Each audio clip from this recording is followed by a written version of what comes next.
खेल उन्होंने कहा कि खेल खेलना है। तो ये सियासत के अंदर ये खेल जो टर्मिनोलॉजी होती है, ये पार्ट ऑफ द गेम होती है कि हमने इसको प्ले करना है, इसको खेलना है, अवाम तक पहुंचानी है ये बात। अभी तो पार्टी शुरू हुई है और आगे देखिए, अभी तो देखें लोगों ने जो जिस बड़ी तादाद में जलसों के अंदर शिरकत की है, और तो मैं समझता हूं कि ये तो पार्टी, यही तो खान साहब ने कहा है कि मैंने तो अभी पार्टी शुरू ही नहीं की। पाकिस्तान में जब IMF प्रोग्राम चल रहा था PTI के वक्त में, तो तमाम जो PDM की लीडरशिप है, जिसमें शहबाज शरीफ थे, मौलाना फजल रहमान थे, ये सारे महंगाई मार्चेस और ये धरने देने जा रहे थे, और ये IMF इनका नंबर 1 दुश्मन बना हुआ था। अगर सबसे ऊपर अगर इमरान था तो उसके बाद IMF थी।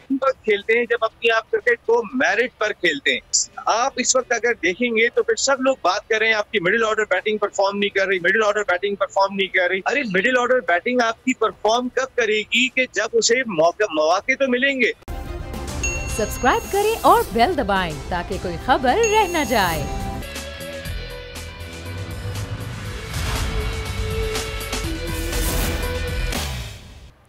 अस्सलाम वालेकुम नाज़रीन, प्रोग्राम में आपको खुश आमदेद कहेंगे। मैं हूं आपके साथ सहरेश जुहेब। नाज़रीन, डार्क वेब पर लीक होने वाली ऑडियोज ने शहबाज हुकूमत का डार्क साइड पूरी कौम के सामने रख दिया है।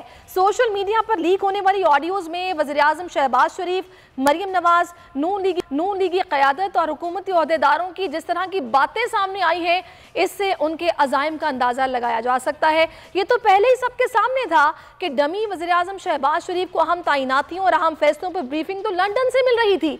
अब खुद को कश्मीर की बेटी कहने वाली मरियम नवाज कश्मीरियों के दुश्मन भारत से अपने दामाद के लिए मशीनरी मंगवाने की बात कर रही हैं। हुकूमती मामलात कैसे चलेंगे और पेट्रोल के रेट कैसे नीचे ऊपर लाने हैं, किसको हटाना है, किसको लगाना है, मरियम की ऑडियो लीक ने सब कुछ वाज़ेह कर दिया कि वज़ीर-ए-आज़म शहबाज शरीफ की डोरें कौन हिला रहा है, वज़ीर-ए-आज़म हाउस कौन चला रहा है। हालिया ऑडियो लीक्स को पाकिस्तान की तारीख की सबसे बड़ी सिक्योरिटी ब्रीच करार दिया जा रहा है और ये सवाल भी किया जा रहा है कि ये गुफ्तगू कैसे, कब और कहां रिकॉर्ड की गई, इसका जिम्मेदार कौन है।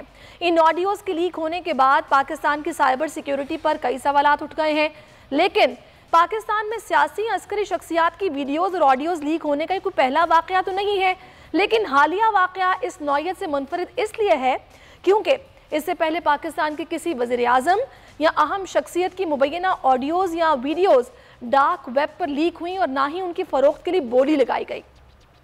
ऑडियो लीक आने के बाद तहरीक इंसाफ की जानिब जुडिशल इंक्वायरी करवाने का मुतालबा भी सामने आ गया है, जबकि वज़ीर-ए-आज़म शहबाज शरीफ ने ऑडियो लीक्स में अपने प्रिंसिपल सेक्रेटरी से बातचीत की तस्दीक कर दी है। साथ ही तहकीकाती कमेटी भी बना दी है, जो अपनी जगह एक सवाल है क्योंकि नून लीगी हुकूमत की रिवायत रही है कि इस तरह की कमेटियाँ सिर्फ खानापुरी के लिए बनाई जाती हैं, आप भी जानते हैं। वज़ीर-ए-आज़म मुंतखब होने के बाद शहबाज शरीफ ने कौमी असम्बली से अपने पहले खिताब में मुबैना साजिशी ख़त की तहकीकात का ऐलान किया था, आपको याद होगा। पार्लिमान की कौमी सलामती कमेटी का इस पर उनकामरा इजलास भी होगा, लेकिन आज तक ऐसा कुछ नहीं हुआ, वो दिन ही नहीं आ सका। Chairman Tehreek Insaf Imran Khan audio leaks आने के बाद हुकूमत पर शदीद तनकीद कर रहे हैं। वो कह रहे हैं कि हैकर्स ने अच्छा किया जो इनको सामने लाया। मैं तो कहता हूँ कि साइफर ही लीक हो जाए ताकि सबको पता चले कितनी बड़ी बैरूनी साजिश हुई है। इस सारी सूरत हाल पर ही ऑडियो लीक्स पर आज इजलास भी कौमी सलामती कमेटी का बुलाया गया, जो कि 4 बजे शुरू हुआ और तमाम अरकान वहाँ पर पहुँचे हैं। इजलास की ताज़ा सूरत हाल क्या है, ये जानने के लिए हमने रब्ता किया अपने नुमाइंदे सिद्दीक साजिद से। सिद्दीक, बताइएगा। जी बिल्कुल, ये इजलास जो है वो इस वक्त जारी है। वज़ीर-ए-आज़म हाउस में होने वाले इस इजलास में अस्करी क़यादत भी शरीक है। इसके अलावा दाखिला, खारजा, दिफा, इतलात और ख़जाना के वज़रा हैं, वो भी इसमें शिरकत कर रहे हैं। इंटेलिजेंस इदारों के सरबराहान भी मौजूद हैं। वफाकी वज़ीर बराए दाखिला राना सनाउल्लाह की जानब से जो ऑडियो लीक स्कैंडल है उसकी जो अब तक की तहकीकाती रिपोर्ट है उसके ऊपर जो इजलास को जो है वो ज़राए के मुताबिक ब्रीफिंग जो है वो दी जा रही है और उसके बाद इसकी फिर आला सतह की तहकीकात के लिए एक बनाने का फैसला भी मुतवक्के है और साथ ही साथ फिर बलूचिस्तान और खैबर पख्तूनख्वा में अमन व अमान की सूरत हाल, खसूसी तौर पर खैबर पख्तूनख्वा में जो कलदम तहरीक तालिबान के दोबारा सर उठाने, वहाँ पर जो बत्ताखोरी के वाक़यात हैं उसके ऊपर वो मामला भी एजेंडे में रखा गया। लेकिन अहम तरीन मामला जो है वो ऑडियो लीक का ही है और इस बारे में आज कौमी सलामती कमेटी के प्लेटफॉर्म से आला सतह की कमेटी की जो तश्कील है वो मुतवक्के है। जी ठीक है, आला सतह की कमेटी की जो है वो तश्कील मुतवक्के है कि सारे मामले की पड़त की जाए, देखा जाए कि आखिर ये हुआ कैसे, किसने किया, कौन इसका जिम्मेदार है। सिद्दीक, बहुत शुक्रिया, आपने हमें तमाम डिटेल्स दी। इसी पर बात करने के लिए नुमाइंदे खुसूसी अब्बास शबीर भी हमें ज्वाइन कर चुके हैं, जबकि PTI से अमजद अली नियाजी साहब भी इस वक्त हमारे साथ मौजूद हैं। सबसे पहले मैं चाहूँगी अब्बास आपकी तरफ आऊँ, ये सारा मामला जिसमें ये कहा गया है कि साजिश की गई है, नून लीग तो कह रही है कि इससे इमरान खान के बयानियों को बड़ी ठेस पहुंची है और ये इन्होंने सारी साजिश किए आया हो गया है। किस तरह देख रहे हैं आप इस सारे मामले को? देखिए, इनकी इतनी ऑडियो लीक्स हुई हैं, अब ये बैकफुट के ऊपर है तो आज एक सही ऑडियो लीक हुई साइफर के हवाले से, जिसमें बड़ा क्लियर है, इमरान खान ने इस चीज़ को क्लियर किया है कि जो इमरान खान का नैरेटिव था कि हुकूमत साजिश के तहत हटाई गई है, वो बिल्कुल क्लियर और सच साबित हुआ है इस ऑडियो के अंदर। ये शुक्र है एक्सेप्ट हुआ कि साइफर था। इमरान खान ने आज KP के हाउस में बड़ी अहम मुलाकातें की हैं, सीनियर क़यादत के साथ मशावरत की है। उस वक्त जो वज़ीर ख़ारजा थे शाह महमूद कुरैशी और फवाद चौधरी साहब के साथ उन्होंने अलहदा एक नशिस्त भी की। उसके बाद सीनियर क़यादत जो एक बड़ा इजलास था उससे भी उन्होंने खिताब किया और बड़ा क्लियर उन्होंने आज इस इजलास के अंदर बात की, जो उनको ब्रीफिंग दी गई। उसके बाद उन्होंने कहा कि ये जो ऑडियो लीक हुई है शहबाज शरीफ हुकूमत ने करवाई है, लेकिन जो खेलने वाला वर्ड है उसको जरा फोकस किया उन्होंने कि अभी तो इस वीडियो पर मैं खेला ही नहीं हूँ, अभी इस वीडियो के ऊपर खेलूंगा। देखें, बात यह है कि इमरान खान का जो नैरेटिव था वो बिल्कुल सच साबित हुआ, आज बिल्कुल क्लियर हो गया ये पिक्चर कि साइफर एग्जिस्ट करता है। अब आप हुकूमती बेंचेस को पर इसको किसी तरीके से मोल्ड कर लें, इसको जो मर्जी उल्टा लिटा लें और अपनी मर्जी के टीवी चैनल्स के ऊपर अपनी मर्जी की ट्रांसमिशन करवाएं, बाकायदा उनको बताएं कि आपने ये ट्रांसमिशन करनी है, तो इससे इमरान खान के नैरेटिव को कोई फर्क नहीं पड़ेगा, ना इमरान खान का नैरेटिव कमजोर होगा। बड़ा क्लियर नैरेटिव है इमरान खान का और साइफर की जो ऑडियो है उसमें भी बड़ा क्लियर पॉइंट ऑफ व्यू है। इमरान खान और आजम खान की जो बातचीत है कि वजीर खारजा और सेक्रेटरी खारजा से इस हवाले से मशावरत की जाए। हाँ, खेल, उन्होंने कहा कि खेल खेलना है, तो ये सियासत के अंदर ये खेल जो टर्मिनोलॉजी होती है ये पार्ट ऑफ द गेम होती है कि हमने इसको प्ले करना है, इसको खेलना है, अवाम तक पहुंचानी है। ये बात असल हकीकत जो है वो अवाम तक पहुंचानी है। तो इस सीक्वेंस के अंदर ये बात की गई थी। अगर ये इस बात को किसी और एंगल के अंदर लेकर जाते तो ये एमको की जन्नत के अंदर रह रहे हैं। बड़ा क्लियर है, आज इमरान खान ने भी पार्टी के जो सीनियर रहनुमा थे उनको क्लियर कह दिया कि बिल्कुल तैयार रहें, मेरी तरफ से बिल्कुल तैयारी मुकम्मल है। और मैंने उनसे ये क्वेश्चन किया था जब वो KP के हाउस आए थे कि मुज़ाकरात होंगे या कॉल होगी, तो उन्होंने कहा अभी तुम इंतजार करो, वक्त आएगा, अभी वक्त आने वाला है। और जो ऑफ द रिकॉर्ड हमारी यहाँ पर कुछ लोगों से बात हुई, उन्होंने कहा कि सबसे जो अहम बात है कि वो है तैयारी। PTI की बिल्कुल तैयारी मुकम्मल है। अब इमरान खान खुद इस पर फैसला करेंगे कि इसको किस तरह कन्वर्ट करना है कॉल के अंदर। तो तहरीक इंसाफ की तैयारी है, इमरान खान भी डटे हुए हैं, इमरान खान का नैरेटिव आज एक्सेप्ट हो गया है। साइफर की जो ऑडियो है कि ये एग्जिस्ट करता है, ये बात अब साबित हो गई है और इमरान खान यही कह रहे हैं कि अब बहुत अच्छी बात है कि ये साइफर लीक हुआ है और इस पर तहकीकात होनी चाहिए। बिल्कुल आप सही कह रहे हैं अब्बास। मैं अमजद साहब आपसे पूछूंगी, आप लोगों के कैंप्स में क्या रहा है, इस पर क्या मीटिंग बुलाई जा रही है, किस तरह इस मामले को देखा जाएगा? और इमरान खान ने जो ये कहा है कि खेलूंगा तो मैं अब, तो वो किस तरह खेलेंगे, क्या सोचा जा रहा है? बिस्मिल्लाहिर्रहमानिर्रहीम। खान साहब ने बिल्कुल जो बात की है वो 100% ठीक बात की है, क्योंकि उनका ये कहना कि जी के जिन लोगों ने साइफर को जो अपना कहा है कि जी अब मैं खेलूंगा, तो उनका मकसद ये था कि जिन लोगों ने रजीम चेंज की है उन्होंने उनको ये मैसेज दिया खान साहब ने कि अभी तो पार्टी शुरू हुई है और इंशाल्लाह आगे देखिए। अभी तो देखें, लोगों ने जो जिस बड़ी तादाद में जलसों के अंदर शिरकत की है और जिस तरीके के साथ वाबस्तगी जाहिर की है पाकिस्तान तहरीक इंसाफ के साथ, तो मैं समझता हूँ कि ये तो पार्टी, यही तो खान साहब ने कहा है कि मैंने तो अभी पार्टी शुरू ही नहीं की। अगर हम पार्टी शुरू करते तो इनकी तो बैंड बज जानी है अभी। तो इसलिए हालात वाक़यात जो बता रहे हैं कि पूरी कौम एक तरफ खड़ी है, जैसे कि अभी आपके बोल का भी उन्होंने नाटका बंद करने की कोशिश की, जो मीडिया का नाटका बंद करने की कोशिश की, उसके बावजूद भी लोगों ने जो है अभी यूट्यूब पे आप देखेंगे, आपके चैनल को यूट्यूब के थ्रू किस तरीके के साथ देखा जा रहा है और देखा जाता है, तो आप खुद सोचें कि लोग कितने चेंज हो चुके हैं। सही।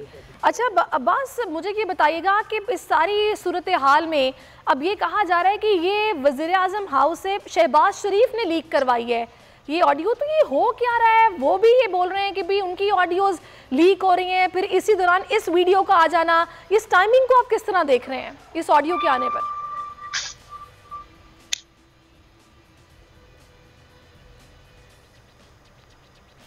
अब्बास, मुझे ये बताइएगा कि टाइमिंग बहुत मैटर करती है। एक तरफ हम देख रहे हैं कि मरियम नवाज की, शहबाज शरीफ की ऑडियोज़ लीक हो रही हैं, उसी दौरान इस ऑडियो लीक का आ जाना और उनका ये कहना कि जी ये तो शहबाज शरीफ ने ही लीक करवाई है। इस सारे मामले को आप किस तरह देख रहे हैं? सर रिपीट कर दें, मैं आपका क्वेश्चन मैं ये कह रही हूँ कि अभी जो पाकिस्तान की सियासत है इसमें ठहराव की बहुत अशद ज़रूरत है कि मामलात जो हैं उनमें कुछ ठहराव आ जाए। ऐसे में ऑडियोज़ तो लीक हो रही हैं, ऐसी टाइमिंग में साइफर वाली ऑडियो का आ जाना, इसको आप किस तरह देख रहे हैं इस टाइमिंग को? देखिए अभी तो और भी बहुत सारी ऑडियोज आनी है। आज जो अहम बात मैं भूल गया था आपको बताना कि आज जो केपी के हाउस में मीटिंग हुई उसमें इमरान खान को जो ब्रीफ किया गया कि ये जो ऑडियो लीक हुई है ये शहबाज शरीफ ने करवाई है और ट्विटर हैंडलर जो हैं वो मुस्लिम लीग नून के यूज किए गए हैं। इसका मतलब है कि उनकी तो आप देख लें कि 2-3 दिन से परवेज मुशर्रफ साहब के हवाले से हो, डार साहब के हवाले से हो या सेहत कार्ड के हवाले से हो, वो तो बिल्कुल मुकम्मल तौर पर एक्सपोज हो चुके हैं। ये क्लियर हो गया है कि शहबाज शरीफ मरियम की इजाज़त के बगैर और मरियम से बातचीत के बगैर कोई भी बात नहीं करते थे, आग फैसला करते थे। इसका मतलब शहबाज शरीफ एक डमी वजीर आज़म है। शहबाज शरीफ सिर्फ फोटो सेशन के लिए और ये इस हुकूमत के अंदर बैठे हैं। फैसला साजी जो है वो नवाज शरीफ कर रहे हैं या मरियम नवाज कर रही है, ये तो बड़ा क्लियर है। अभी और भी बहुत सारी ऑडियोज और वीडियोज आनी है, इसका हमें इंतजार कर लेना चाहिए। जुम्मे तक और भी चीजें डिस्क्लोज होंगी। और जहां तक इमरान खान की साइफर की ऑडियो की टाइमिंग का ताल्लुक है, तो बाकी जो ऑडियोज आ रही हैं उसके साथ अगर ये ऑडियो भी आ गई है, लेकिन सबसे इसमें जो अहम बात ये है कि इसमें साइफर की बात हुई है, साइफर के थ्रेड के हवाले से बताया गया है। इसमें कोई ऐसी चीज नहीं है जो कि इमरान खान के नैरेटिव के खिलाफ हो। ये नैरेटिव इमरान खान का जो इमरान खान ने पहले दिन से लिया था, जब से उनकी हुकूमत गई थी कि ये साजिश के तहत हुकूमत गिराई गई है, खत्म की गई है, वो नैरेटिव आज मैं समझता हूँ कि वो एक्सेप्ट हुआ है और उसकी तस्दीक हुई है उस नैरेटिव की। सही, उसकी तस्दीक होगी। बिल्कुल आप ठीक कह रहे हैं। अच्छा, मैं अमजद साहब आपसे ये जानना चाह रही हूँ, क्योंकि अगर तो ये वज़ीर आज़म हाउस से लीक की गई है और शहबाज शरीफ ने लीक करवाई है, तो जाहिर है कि वो उसको फिर अपने तरीके से उसका इस्तेमाल भी करेंगे, कहेंगे कि भाई आप लोगों ने साजिश की है। अब आप लोगों का मुतालबा क्या है? आप लोग किस तरीके से सारे मामले में खुद को जस्टिफाई करेंगे? बेसिकली उनका ख्याल था कि ये इनको अपने हक में वो ट्विस्ट करा लेंगे या इसको मीडिया ट्रोलिंग के तौर पे इस्तेमाल करेंगे। लेकिन ये मेरे ख्याल में जो वीडियो लीक हुई है, ऑडियो लीक हुई है, ये इनके खुद गले में आ गई है। एक तो बात साबित हो चुकी है कि ये साइफर था और ऐसी रजीम चेंज हुई है, और इस बात ने एक और मोर सबत कर दी है इस वीडियो लीक ने। हालांकि ये लीक उनका ख्याल था कि शायद हमारे हक में जाए, लेकिन वो कहते हैं ना कभी कभी ये जो पत्ते हैं ना उनके गले में फंसते चले जा रहे हैं, और जितना वो मदारी का खेल खेल रहे हैं, उस मदारी के खेल में वो खुद उनके गले में जो है ना वो रस्सी कसती चली जा रही है। ठीक है जी, बहुत शुक्रिया आपका अमजद अली नियाजी साहब, आपने इस पे सारी सूरत हाल पर बात की। और अब्बास शबीर, आपका भी बहुत शुक्रिया। कौमी सलामती कमेटी का इजलास जारी है, अब देखते हैं कि वहाँ से क्या चीज़ें निकल कर सामने आती हैं। यही कहा जा रहा है, जो मुतवक्के है कि कमेटी तश्कील दी जाएगी जो कि सारे मामले की तहकीकात करेगी कि आया कौन जिम्मेदार है जो ये लीकेज हो रही है, जो ऑडियोज़ बार बार निकल कर सामने आ रही हैं, डार्क वेब पर मौजूद है, बोलियां लगाई जा रही हैं जो इससे पहले कभी नहीं हुआ। बहुत शुक्रिया। आगे बढ़ेंगे, अब बात करेंगे किसानों के एहतजाज की। एक बार फिर से इस्लामाबाद में एहतजाज शुरू हो रहा है, वहाँ पर किसान पहुँच रहे हैं। ये कौन से किसान हैं, और ये भी कहा जा रहा है कि खुद साख्ता ये एहतजाज करवाया जा रहा है। जो किसान थे वो जा चुके हैं, ये इन्होंने खुद बिठाए हैं। कुछ ऐसी बातें हो रही हैं, हकीकत क्या है ये जानने के लिए हमने रब्ता किया अपने नुमाइंदे एडी खान से, और इसके साथ साथ किसान इत्तेहाद के फोकल पर्सन अल्ताफ हुसैन साहब भी हमारे साथ मौजूद हैं। सबसे पहले लतीफ़ा खान, आप बताइएगा ये मामला है क्या, ये कौन किसान हैं और इनका मुतालबा क्या है, कब से पहुंच रहे हैं, क्या चाहते हैं?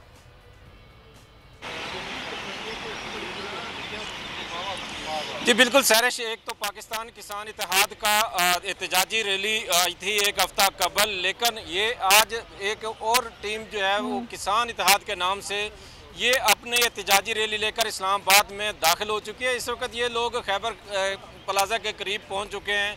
हम डी चौक में मौजूद हैं और डी चौक में भी पुलिस को अलर्ट कर दिया गया है। लेकिन जहाँ तक आपने पूछा कि ये कौन लोग हैं, तो पाकिस्तान किसान इत्तेहाद के साथ हमारी बात हुई तो उनका कहना था कि जब हम रैली लेकर आए गुज़श्ता हफ्ते तो पूरे पाकिस्तान के किसान हमारे साथ थे और उनका मुतालबा एक ही था कि बिजली के बिल कम किए जाएं और उसके साथ साथ खाद के और बीज के रेट कम किए जाएं। आज भी बज़ाहिरन मुतालबा इनका यही है, यही मुतालबा लेकर ये लोग भी आ रहे हैं। इनके फोकल पर्सन से भी हमारी बात हुई तो इनका भी यही कहना है कि हमारा मुतालबा भी यही है, बिजली के बिल, खाद और ये बीज जो हैं इनकी कीमतें कम की जाए। लेकिन इसके साथ जो पाकिस्तान किसान इत्तेहाद के फोकल पर्सन हैं, जो उनके सदर हैं, उनसे हमारी बात हुई तो उनका कहना है कि हमारे साथ पाकिस्तान भर के लोग थे, जबकि ये सिर्फ 2 ज़िले के लोग हैं जो खुद साख्ता अपने तौर पर किसानों के नुमाइंदे बनकर आए हैं। हम इनके साथ हुकूमत के किए गए किसी भी मुआहदे को तस्लीम नहीं करेंगे जो हमें राना सनाउल्लाह ने 28 तारीख दी थी। और आप अभी बताया जा रहा है उनको कि जुमा या सोमवार के आपके मुज़ाकरात होंगे वज़ीर आज़म के साथ। अगर इन्होंने किसी किस्म के मुज़ाकरात इन लोगों के साथ किए और हमारे साथ मुज़ाकरात ना किए तो हम इनके किए गए मुज़ाकरात को तस्लीम नहीं करेंगे, बल्कि पाकिस्तान भर में हम अपना एहतजाज करेंगे। ठीक है, ठीक है, ठीक है। मैं अल्ताफ़ साहब से बात करती हूँ इस मामले पर। अल्ताफ़ साहब, आप बताइएगा आप लोगों का मुतालिबा क्या है, और वो किसान दूसरे, आप लोग अलग से, क्या ये कोई धड़ा बना हुआ है किसानों में? जी नहीं, ये धड़ा को नहीं। किसान तो माशाल्लाह इस पाकिस्तान के सब इकट्ठे हैं। जो हकीकी किसान है, जो 21 तारीख को आए थे, वो पूरे पाकिस्तान के किसान की काल थी। पाकिस्तान का जो किसान खालिद खोखर की क़यादत में है, वही पाकिस्तान का हकीकी किसान का एक इत्तेहाद है। और उसमें कोई लोग जो प्लांटर नहीं थे, सब अपने पैसों पे अपने मसाइल के लिए आए हुए थे। और हुकूमत ने के सामने हमने अपना चार्टर ऑफ डिमांड भी रखा है, जिन्होंने अभी खुद साख्ता 15 रुपए 57 पैसे और उसमें टैक्स डाल के तकरीबन 27 रुपए कर दी है। वो जो पहले 5 रुपए 35 पैसा वो बात कराने के लिए। और अभी जो पाकिस्तान में फूड का क्राइसिस आने वाला है, जो शराब की वजह से भी वो भी इलाके खराब हो गए हैं। गंदम का जो DAP का रेट इन्होंने सब्सिडी ना दी तो वो भी खत्म हो जाएगा। इनको हर सूरत में जो गंदम के लिए सब्सिडी DAP पे देनी पड़ेगी, इसका फ्लैट रेट। और हमारे से ये वादा किया गया था 28 को हमें जो उधर से वापस भेजा गया है। ये जो अभी ये उनके हुकूमत के अपने उन्होंने प्लांटेड लोग हुकूमत के खर्चे पे गए हैं, बसों का किराया हुकूमत के लोगों ने दिया है।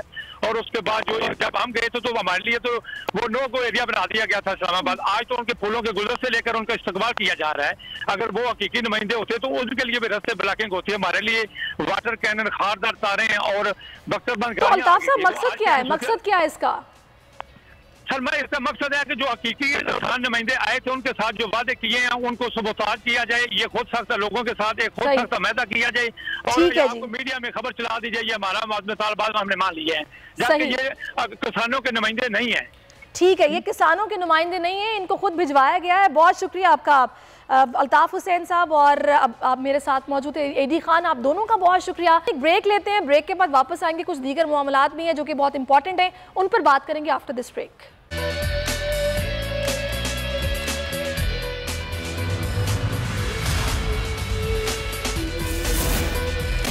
वेलकम बैक नाजरीन। अब कुछ बात करते हैं साख्तदार की, जो कि खुद साख्ता जिला वतनी 4 साल की गुजारने के बाद पाकिस्तान आ चुके हैं और चौथी बार वो वज़ीर ख़जाना भी बन रहे हैं। और उनकी जानिब से कहा गया है कि भाई 4 साल का गन मैं 6 महीने में ख़त्म नहीं कर सकता, मुझे मामलात को देखना पड़ेगा और मेरी वापसी किसी डील का नतीजा नहीं है। अब जनाब इसाक डार ये वही आपको याद होगा जो कि खुद से मनी लॉन्ड्रिंग का एतराफ़ भी कर चुके हैं और अब ये दावा कर रहे हैं कि वो मईशत को मुस्तहकम करेंगे। कैसे करेंगे, इसी सारी सिचुएशन पर बात करने के लिए माहिर मुआशियात सलमान शाह में ज्वाइन कर चुके हैं। बहुत शुक्रिया सलमान साहब, आपके वक्त का। कहिएगा, इसाक डार जो कि तकरीबन 4 साल के बाद वापस आए हैं और अब वो हलफ उठा रहे हैं वज़ीर ख़जाना का, जो मुल्की मईशत की सूरत हाल है, आपके ख्याल में वो उसको ठीक कर पाएंगे? बतौर वज़ीर ख़जाना वो संभाला देंगे मईशत को? आपको क्या समझ आ रही है? देखें, इस मईशत जिस डगर पे पहुंच चुकी है, इसमें बहुत बड़ा हाथ इसाक डार साहब का ही है। और ये 2017-18 की जब आप IMF की रिपोर्ट्स पढ़ेंगे तो आपको एहसास होगा कि इसाक डार साहब ने पाकिस्तान को कर्जों के बोझ के नीचे दफन कर दिया और उसके साथ साथ जो एक्सपोर्ट्स थी उनको ख़त्म किया, इन्वेस्टमेंट को ख़त्म किया, इकॉनमी में जो भी कंपेटिटिवनेस थी वो ख़त्म की। तो पाकिस्तान तो अभी उससे रिकवर भी नहीं किया, तो वो अब 4 साल बाहर गुजारने के बाद फिर वहाँ से ही शुरू करेंगे जहाँ वो छोड़ के गए थे। तो फिर अल्लाह ही हाफ़िज़ है पाकिस्तान का।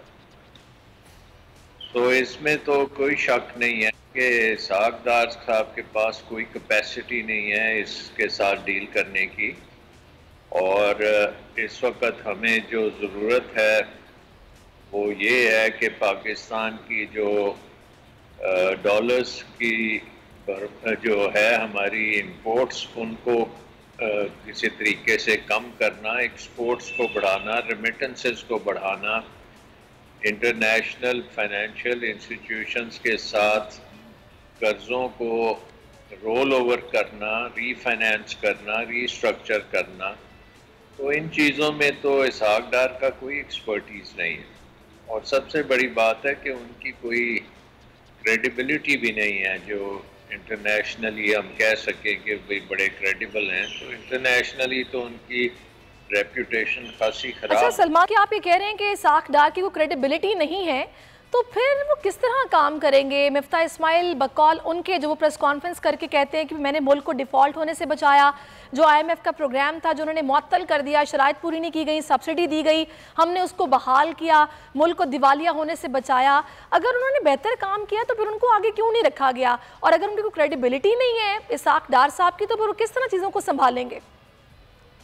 देखिए, बात यह है कि मिफ्ता साहब का जो कसूर था वो ये था कि वो जब आए थे तो उनको कुछ इल्म नहीं था कि क्या करना है, और उन्होंने 4-5 महीने गुजार दिए एक IMF के साथ नेगोशिएशंस करने में। और जो पहला प्रोग्राम था उससे भी ज़्यादा सख्त और मुश्किल प्रोग्राम उन्होंने किया, और वो भी 4-5 महीनों के बाद किया।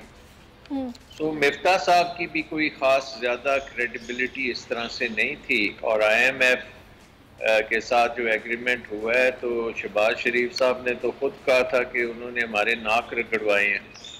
तो उसकी वजह थी कि क्यों उन्होंने नाक रगड़वाए हैं, वो ये वजह थी कि पाकिस्तान में जब IMF प्रोग्राम चल रहा था PTI के वक्त में, तो तमाम जो PDM की लीडरशिप है, जिसमें भुट्टो साहब थे, जिसमें शहबाज शरीफ थे, मौलाना फजल रहमान थे, ये सारे महंगाई मार्चेस और ये धरने देने जा रहे थे। और ये IMF इनका नंबर 1 दुश्मन बना हुआ था। अगर सबसे ऊपर अगर इमरान था तो उसके बाद IMF थी। तो IMF ने जब देखा कि इन्होंने रजीम चेंज की, तो इंटरनेशनली भी जो हमें उसका इम्पैक्ट हुआ वो बहुत मुज़र था पाकिस्तान की इकॉनमी के लिए, क्योंकि पाकिस्तान का रिस्क प्रीमियम जो है वो 5 गुना ज़्यादा हो गया रजीम चेंज के बाद। और उसके बाद उसकी वजह ये थी कि जब भी रजीम चेंज होती है तो नए जो लोग आते हैं उनको बहुत टाइम लगता है समझने में। और वो ही हुआ कि वो 4-5 माह गुजर गए, फिर बहुत मुश्किल प्रोग्राम हुआ। ऊपर से ये है कि नज़र आ रहा है IMF ने पहली बार ये बात की है कि पाकिस्तान की जो सियासत है वो पाकिस्तान की इकॉनमी के लिए तबाहकुन है। और उन्होंने ये भी कहा कि ये हुकूमत जो है PDM की, ये तो एक किस्म का चूं चूं का मुरब्बा है, और ये तो वो काम ही नहीं कर सकते जो इंटरनेशनल फाइनेंशियल मार्केट्स में क्रेडिबिलिटी आपने देनी है, जिसकी वजह से आपके ये सारे कर्जे रोल ओवर होंगे। तो इनको तो समझ ही नहीं है। और आपने देख लिया कि जब वज़ीर आज़म शहबाज शरीफ ने ये स्टेटमेंट दी कि अगर हमारी आपने रिस्ट्रक्चर ना किए कर्जे तो क़यामत आ जाएगी, तो उससे तो एक और पाकिस्तान की रेटिंग में बहुत गिरावट आई, और अब इम्पॉसिबल हो गया कि पाकिस्तान अपने कर्जे जो हैं वो वापस करके और फिर रीफाइनेंस करे। तो अब तो एक और एडिशनल अनसर्टेनिटी आ गई है ना। तो ये अब सागदार साहब की तो बिल्कुल बस की बात नहीं है। इसमें जो IMF ने जो बात की है जी, वो ये बात की है कि आप एक स्टेबिलिटी की तरफ जाएं, कि पॉलिटिकल स्टेबिलिटी जब तक नहीं आएगी इकोनॉमिक स्टेबिलिटी नहीं हो सकती, और इकोनॉमिक स्टेबिलिटी नहीं होगी तो सोशल बिल्कुल स्टेबिलिटी आप सलमान साहब बिल्कुल ठीक है, तक स्टेबिलिटी नहीं आएगी, मामलात ठीक नहीं होंगे और लॉन्ग टर्म पॉलिसी होनी चाहिए। सब जमातों को मिलकर बैठना होगा। इलेक्शन तो फिलहाल नजर नहीं आ रहा, लेकिन अगर मौजूदा सिचुएशन की बात की जाए तो माजी में, क्योंकि हमारी सबसे बड़ी प्रॉब्लम सलमान साहब इस वक्त डॉलर है कि जिसको रिवर्स गियर नहीं लग पा रहा। माजी में हमने देखा कि डार साहब ने डॉलर को रिवर्स गियर लगाया, रुपए की कदर को मसनूई तरीके से मुस्तहकम रखा। अभी भी क्या आपको लग रहा है कि ये फेस सेविंग के लिए कोई ऐसी पॉलिसी पर अमल करेंगे ताकि अवाम में जा सकें और डॉलर को रिवर्स गियर लग जाए? देखिए, उस वक्त जो पॉजिटिव इंडिकेटर्स थे उसमें ये था कि एक्सपोर्ट्स जो थी वो आपकी ऑल टाइम हाई पे पहुंच चुकी थी और बड़ी अच्छी चल रही थी। टेक्सटाइल इंडस्ट्री ने बहुत ज़्यादा इन्वेस्ट भी किया था और उससे उनको ऑर्डर्स वगैरह भी बेशुमार मिल रहे थे। फिर रेमिटेंसेस भी आपको अच्छी खासी आ रही थी। उसके बाद आपका जो विज़िट था रशिया का और चाइना का, दोनों बड़े पॉजिटिव थे, और आपकी जो एनर्जी इंपोर्ट्स हैं या फूड इंपोर्ट्स में भी आपके डॉलर्स कम होने थे। आप करेंसी स्वैप आपका चीन के साथ है, रूस के साथ भी कोई आपने अरेंजमेंट करने में आप कामयाब होते। लेकिन जो रजीम चेंज है उसने सारी चीज़ें जो हैं उसको उलट दी है, उसको टोटल डिस्ट्रप्शन कर दी ऐसे वक्त में जब पूरी दुनिया एक टर्मोइल में थी। सो आई थिंक उसकी कीमत अब हम अदा कर रहे हैं। तो वो अगर आप बात करते हैं कि उस वक़्त अगर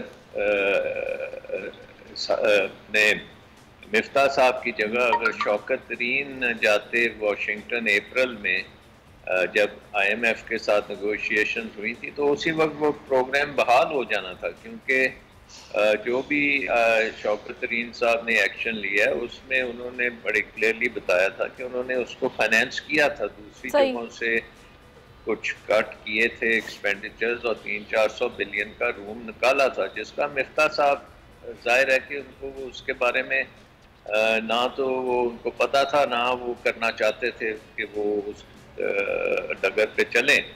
सो आई थिंक अब मसला जो है, साबिक वज़ीर ख़ज़ाना डॉक्टर सलमान शाह हमारे साथ मौजूद ने बड़ी सरासल गुफ्तगू की है सारी सिचुएशन पर जो मुआशी तौर पर है सूरत हाल फिल वक्त। बहुत शुक्रिया आपका डॉक्टर सलमान शाह साहब। और अब नाज़रीन आगे बढ़ते हैं, आज के कुछ क्रिकेट मैच पर बात करते हैं। 5वां T20 जो कि लाहौर में होने जा रहा है और अभी तक तो सीरीज़ बराबर है। आज का मैच देखते हैं कौन सी टीम जीतती है या फिर ये सहरा इंग्लैंड के सर जाएगा, ये तो पता चल जाएगा आज रात तक। इसी पर बात करने राजपूत साहब ने हमें ज्वाइन किया है, क्रिकेट एनालिस्ट हैं। जी नसीम साहब, एक तो मैं ये चाह रही हूँ कि आप थोड़ा सा कुछ टिप दें, कब तक हम इस तरह मैच जीतने की खुशी मनाएंगे कि आखिरी 2 छक्के के आसिफ अली ने या नसीम ने लगा दिए तो हम मैच जीत गए, वरना हम मैच हारने वाले थे। परफॉर्मेंस ऐसी होनी चाहिए कि टीम वर्क एक नजर आए, शुरू से जम के खेला जाए, ऐसा क्यों नहीं होता?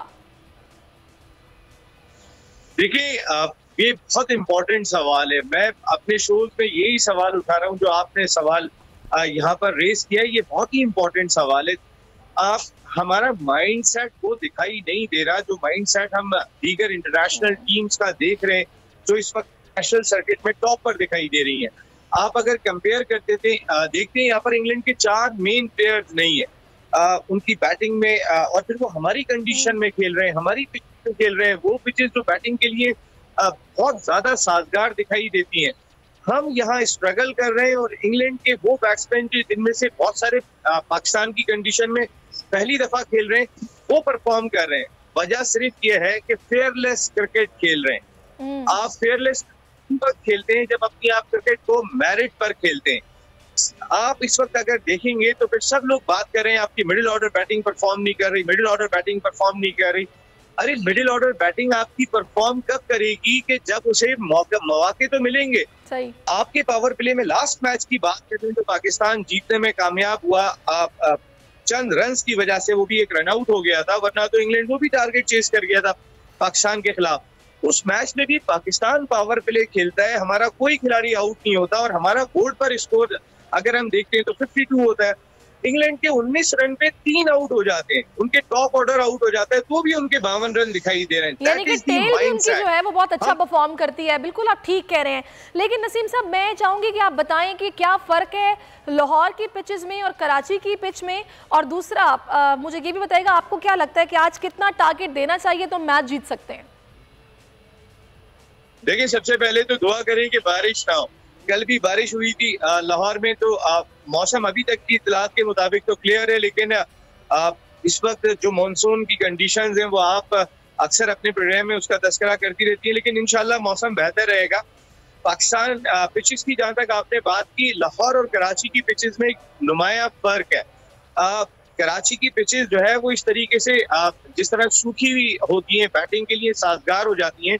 लाहौर में फॉग की वजह से या कंडीशन की वजह से कहीं ना कहीं थोड़ा सा हाई स्कोरिंग मैचेस जरूर देखने को मिलते हैं वहां पर भी, लेकिन पिचेस में थोड़ा सा फर्क जरूर होगा। लेकिन ये पिचेस हरगिज वो नहीं होंगी जो ऑस्ट्रेलिया में हमें वर्ल्ड कप में खेलने को मिलेंगी। तो हम ये होना चाहिए इंग्लैंड में कि कहीं ना कहीं थोड़ी सी बाउंसी ट्रैक हो, जिस तरह की ट्रैक पे हमें ऑस्ट्रेलिया में खेलने को मिलेगा। अगर उस तरह की पिचेस पे हम खेलने में कामयाब होते हैं, हमारे बैट्समैन यहाँ परफॉर्म करते हैं, तो हम अच्छी प्रिपरेशन कर रहे होंगे ऑस्ट्रेलिया में होने वाले वर्ल्ड T20 की, जो अवसर पर आ गया। टारगेट क्या होना चाहिए आज? देखिए, टारगेट ये मैं फिर उसी जानिब आऊंगा, ये माइंड सेट का गेम है। आपका टारगेट 200 से कम नहीं होना चाहिए, लेकिन आपके दोनों ओपनिंग बैट्समैन जिस तरह खेल रहे हैं, आपकी टीम 160 और 170 रन की टीम बनी हुई है, वो अगर 10 ओवर भी पूरे खेलते हैं तो भी हम 80 रन स्कोर कर रहे हैं, हमें फिर 100 रन जरूर स्कोर करने चाहिए। ये माइंडसेट और दोनों में एबिलिटी मौजूद है। अगर वो इस वजह से खौफजदा है कि बैटिंग परफॉर्म नहीं करेगी, तो ये भूल जाना चाहिए। आपको सिर्फ और सिर्फ इस जानिब फोकस करना चाहिए। देखें, मिडिल ऑर्डर बैटिंग के मौके आते कितने, उनको ओवर्स मिलते कितने। अगर उनको ओवर्स मिलेंगे, इंग्लैंड के 3 आउट होते हैं, उनकी मिडिल ऑर्डर बैटिंग 221 रन तक स्कोर को ले जाती है। आप मौका देंगे अपनी बैटिंग को तो फिर जाएगा। बिल्कुल आपने ठीक कहा नसीम साहब। फाइनली ये अपना शहर है बाबर आजम का, आज उनका चलना कितना जरूरी है, क्योंकि शायकीन काफी उनसे एक्सपेक्टेशंस लगा के बैठे होंगे, स्पेशली लाहौर के। देखिए, बाबर आजम वर्ल्ड क्लास, दुनिया की तारीख में जो बल्लेबाज बहुत कीमती होते हैं किसी भी मुल्क के लिए, बाबर आजम की इस वक्त हैसियत वो दिखाई देती है। Babar Azam no doubt world class batter हैं और उनका फैन क्लब इस वक्त बहुत बड़ा है। लाहौर में वो रहने वाले हैं, तो वो जरूर चाहेंगे कि बाबर आजम वहां पर रन स्कोर करें। लेकिन मैं फिर बात ये कर रहा हूँ, Babar Azam is a leader, और वो जो कहते हैं ना फ्रंट से लीड करना, बाबर वाकई में फ्रंट से लीड कर रहे हैं, वो ओपन। सही, ठीक है जनाब, बिल्कुल आप सही कह रहे हैं, बाबर आजम फ्रंट से लीड कर रहे हैं और उनका आज ये सिटी है जहां उनको खेलना है, तो यकीनन जो यहाँ पे क्रिकेट लवर्स हैं उनकी काफ़ी एक्सपेक्टेशंस होंगी उनसे। अच्छा, मैं आपसे फाइनली ये चाह रही हूँ, नसीम साहब बता दीजिएगा, पॉलिसी, हिकमत अमली, एग्रेसिव, डिफेंसिव क्या होनी चाहिए? अरे सिर्फ एग्रेसिव होनी चाहिए। देखें, जब आप एग्रेसिव होते हैं तो फिर आप प्रेशर डालने में कामयाब होते हैं। सही। मैं जिस माइंड सेट की बात कर रहा हूँ, मैं जो फेयरलेस क्रिकेट की बात कर रहा हूँ, देखिए ये मॉडर्न डे क्रिकेट का खासा बन चुकी है। जो टीमें इस वक्त टॉप पे दिखाई दे रही हैं, वो तमाम की तमाम इस वक्त एग्रेसिव है, उनका ये बन चुका है, तो फिर वो टॉप पे दिखाई दे रही है। उनकी विकेटें गिरती रहती है, वो अपना माइंड सेट नहीं बदलते, वो पहुंच जाते हैं फिर 200 रन पे। आपको सेमीफाइनल याद होगा, ऑस्ट्रेलिया के कहीं भी नहीं थी, वो शहनशाह अफरीदी मेन बॉलर को 3 छक्के मार के जीत के चले गए। ये माइंडसेट है। यहाँ पर आप देखें वो कहाँ से मैच बना के लाए थे लास्ट वाला, उनके तो ऊपर के आउट हो गए थे। लाहौर की पिच बॉलर्स के लिए अच्छी है या फिर बैट्समैन के लिए? बैटिंग को सपोर्ट तो होगा, देखें T20 क्रिकेट है, बैटिंग को सपोर्ट होगा, लेकिन मैं ये जरूर चाहता हूँ कहीं ना कहीं बॉलर को सपोर्ट जरूर हो और थोड़ा से बाउंसी ट्रैक हो। हल्के ऑस्ट्रेलिया में भी अब उस तरह की पिचें नहीं बनती जैसे कभी माजी में बनती थी, लेकिन वहाँ पे भी बाउंस होगा। तो अगर थोड़ा बाउंस पे प्रैक्टिस कराएंगे हमारे खिलाड़ियों को, इंशाल्लाह टीम तो जीतेगी। चलिए जी, हमारी नेक तमन्नाएं, हमारी दुआएं हमारी टीम के साथ हैं। बहुत शुक्रिया आपका नसीम राजपूत साहब मेरे साथ पैनलिस्ट हैं और बड़ा ज़बरदस्त तज्जिया उन्होंने दिया है। तो नाज़रीन, कोशिश तो मैं चाहूँगी कि पूरी होनी चाहिए हमारी टीम की कि 200 के करीब टारगेट दिया जाए ताकि उनको भी थोड़ी सी मुश्किल हो उसको चेस करने में, और दुआएं हमारी टीम के साथ हैं, बेहतरीन परफॉर्म करें। तो आज तकरीबन 7 बजे के बाद जब मैच का आगाज़ होगा, आप भी देखिए, हम भी देखेंगे, मैच को एंजॉय करेंगे। अपना बहुत ख्याल रखिएगा। मुझे इजाज़त दीजिए, अल्लाह हाफिज़।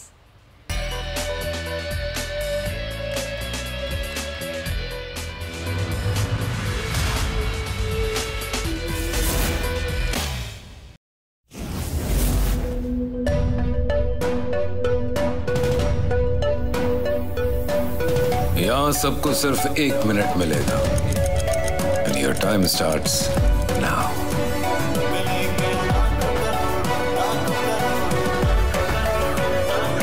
लाखों करोड़ों बस 1 मिनट में।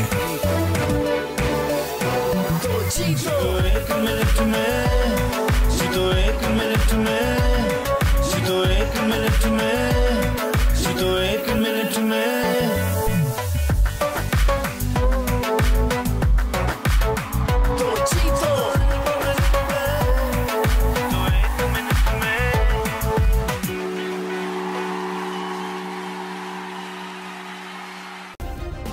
सब्सक्राइब करें और बेल दबाएं ताकि कोई खबर रह न जाए।